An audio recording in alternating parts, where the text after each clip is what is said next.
The first thing I noticed that evening wasn't the silence in our apartment, it was the light.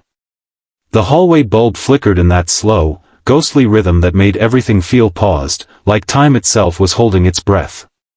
I was exhausted from another double shift at the diner, my shoes still sticky from spilled soda and cheap coffee. All I wanted was to crash on the couch and forget that I'd barely made rent again.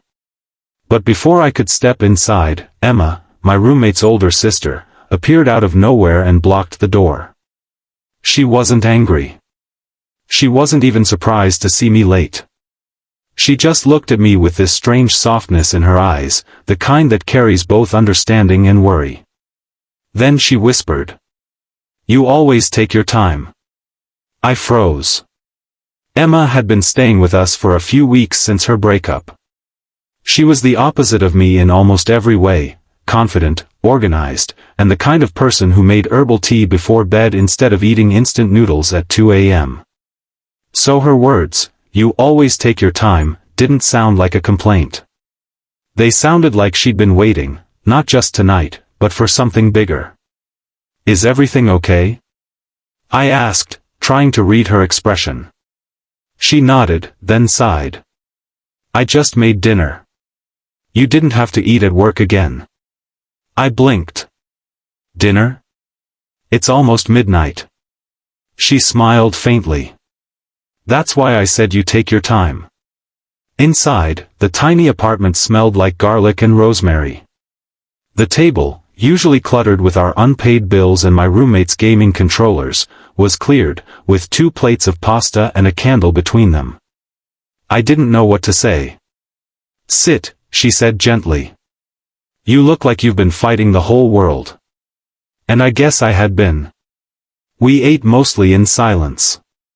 I tried to hide my hunger, but the food was too good. Homemade. Warm. The kind that fills more than your stomach, it fills something hollow inside you. Then she said something that made me put down my fork. "I used to wait like this too," she murmured. "For someone who'd never come home on time. Thought maybe if I made things perfect, they'd finally want to stay." Her eyes glistened, but she smiled through it.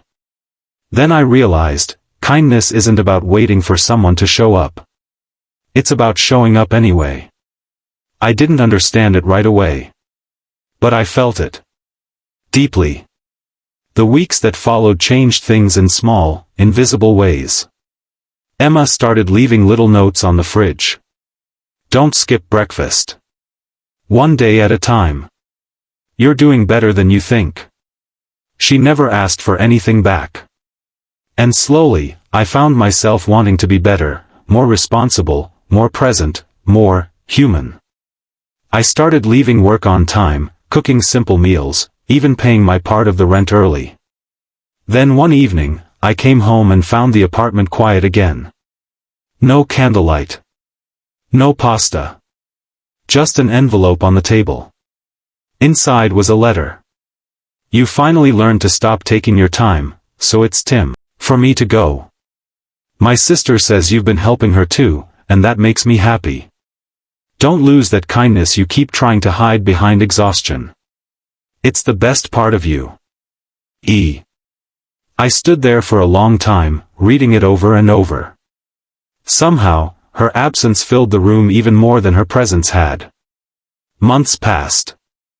I still caught myself leaving work early, cooking dinner for 2, and waiting, not for her return, but for that quiet peace she left behind.